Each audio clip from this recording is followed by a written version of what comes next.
Bonjour, bienvenue sur Génération Télévision. Voici le TV 168 du 5 juillet 2020, le premier des vacances d'été.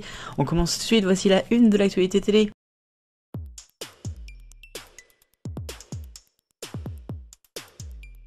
À la une du TV 168, on va parler de France Télévisions, en plein chamboulement, comme tous les ans vous allez me dire. Voici un point maintenant sur ce qui va se passer en 2020-2021. Alors d'abord il y aura du sport, vous le savez, Tour de France, Roland Garros pour ne citer que. Ensuite on aura les émissions habituelles qui vont rester en fait quasiment toutes, à part On n'est pas couché, jusqu'en décembre au minimum, tout est sécurisé. Ensuite il y aura donc pas mal de nouveautés. D'abord il y aura de la culture avec donc une nouvelle émission de Laurent Ruquier, On est en direct le samedi soir, produit par Philippe Tullier. Il y aura également des émissions d'éducation avec sans doute Lumni qui sera plus ou moins là, et notamment sur France 2 et France 3 avec des documentaires. Ensuite, et c'est ce qui nous intéresse, les émissions de flux, on aura d'abord des jeux qui vont arriver. Le retour de Mot de Passe a été annoncé, on ne sait pas qui va l'incarner, ça sera sans doute pas de Patrick Sabatier. Ça sera diffusé le samedi matin vers 11h et ça va tourner, il n'y aura pas que ce jeu là. Bon, ça c'est un point. Et puis autrement, il y aura aussi du divertissement bien sûr, avec par exemple le club des 1% en prime time. C'est une sorte de jeu, une sorte de divertissement avec la culture générale. Il y aura aussi Spectaculaire, une sorte de France a un incroyable talent, produite par ITV. Et puis on aura aussi sur France 3 un grand concours des régions. Ça fait longtemps qu'ils nous l'annoncent celui-ci. Sans oublier le concours de l'Eurovision.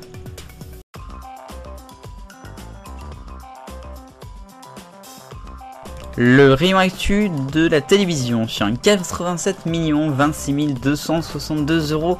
Non, ce n'est pas le salaire de Cyril Hanouna à la télévision, mais bien le compteur final des dons du Téléthon 33e édition. Et pour cette édition 2019 qui avait été marquée notamment par les grandes grèves, en particulier dans les transports, c'est plutôt une bonne nouvelle et c'est en hausse par rapport aux dons de l'année 2018. Rendez-vous le 4 et le 5 décembre prochain pour la 34e édition.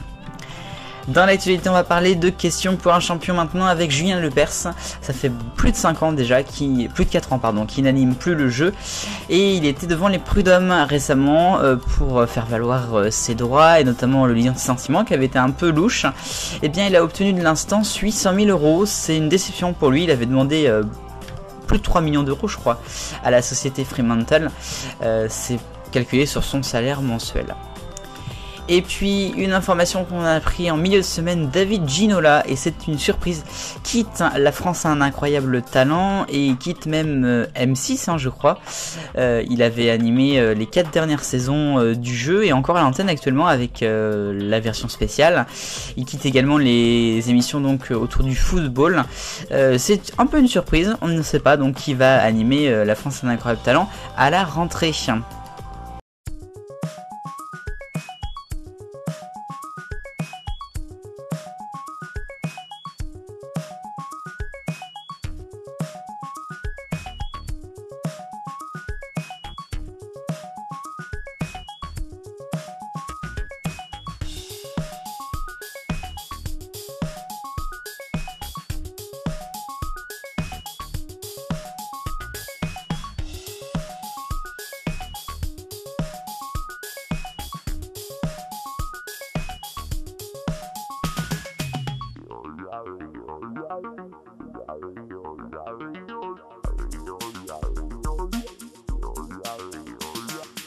Un petit focus pour revenir sur l'actualité de Next Radio TV, avec notamment la grève qui a eu lieu tout le week-end dernier, soir électoral annulé sur BFM TV.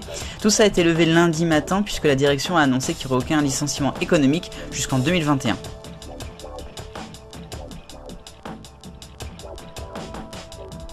Rubrique passion habillage d'été, je reviens donc sur les marmottes de France 3 qui ont été mises à l'antenne hier matin très tôt. C'est donc des marmottes très sportives puisque c'était un été olympique pour France Télévisions normalement. Je vous propose de regarder les 2 premiers Zaidan diffusés tôt hier, ainsi que le générique d'Oku de l'été, c'est un bonus.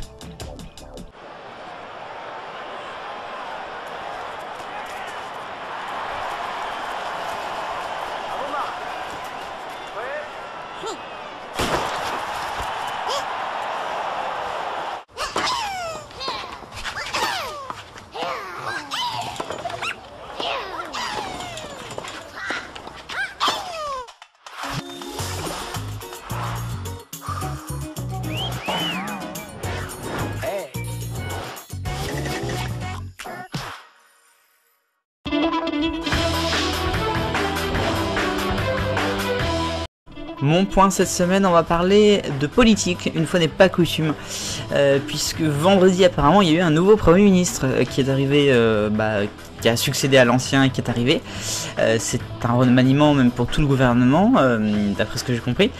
Et ce Premier ministre a choisi TF1 pour s'exprimer vendredi soir, le 20h, d'Anne-Claire Coudray. Alors bon...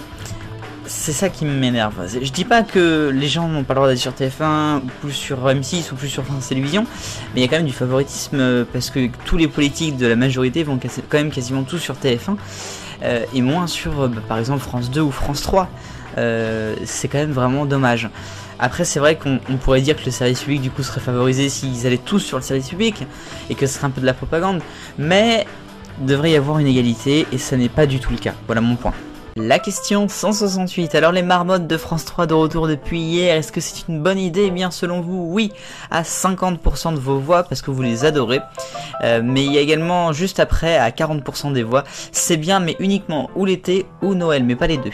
Et puis après le reste ça compte pas, hein, vous avez fait vraiment aucun vote là-dessus. Nouvelle question de cette semaine, le sport va-t-il vous manquer cet été à la télévision, notamment sur France Télé, le Tour de France, les JO? Le lien dans la description pour voter, merci à vous.